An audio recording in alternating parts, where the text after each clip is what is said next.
Et c'est dans ce contexte que s'est ouvert tout à l'heure un sommet européen en Belgique, à Ypres d'abord, puis à Bruxelles, et les lignes sont peut-être en train de bouger. François Hollande et Matteo Renzi, vous le savez, plaident pour que les taux budgétaires soient desserrés. Jusque-là, l'Allemagne restait inflexible. Eh bien, cette fois, les choses devraient évoluer. Le projet de communiqué final évoque une plus grande souplesse dans l'application du fameux pacte de stabilité. Bonsoir François Baudonnet, vous suivez les discussions. Qu'est-ce qui pourrait changer concrètement, notamment pour la France ? Eh bien, ce nouveau credo européen est une bonne nouvelle pour le gouvernement français, au moins pour 3 raisons. D'abord parce que les investissements publics dans des domaines clés comme la recherche ou l'énergie pourraient être sortis de notre déficit parce qu'ils construisent l'avenir. C'est une révolution. Ensuite, parce qu'avant de nous juger, Bruxelles et nos partenaires européens devront tenir compte des réformes annoncées mais pas encore appliquées. Et ça aussi, c'est nouveau. Enfin, parce que plus que jamais, ce qui comptera, ce sera non plus la lettre, les sacro-saints 3%, mais l'esprit. Est-ce que la France va ou non dans la bonne direction ? Alors, tout n'est pas joué, mais nos dirigeants sont peut-être en train de comprendre que sans croissance forte, David, l'Europe restera un continent malade. Merci François. Sachez par ailleurs que ce sommet devrait aussi ouvrir la voie au choix de l'ancien Premier ministre luxembourgeois Jean-Claude Juncker comme président de la Commission européenne.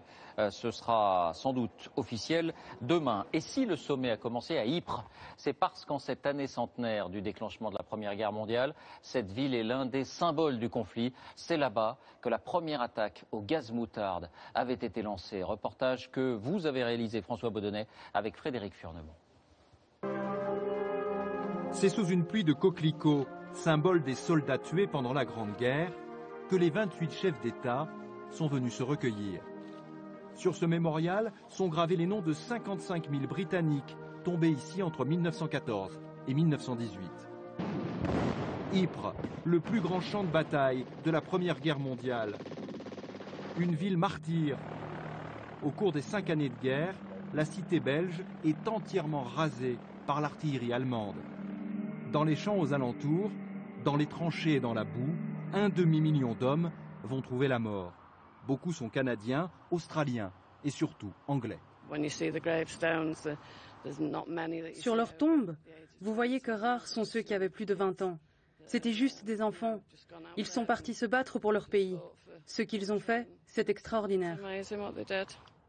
Si ce lieu est entré dans l'histoire, c'est parce que Ypres est le plus grand cimetière d'Europe. Mais la ville doit surtout sa triste célébrité à ces corps meurtris, ces hommes aveugles et défigurés par le gaz moutarde.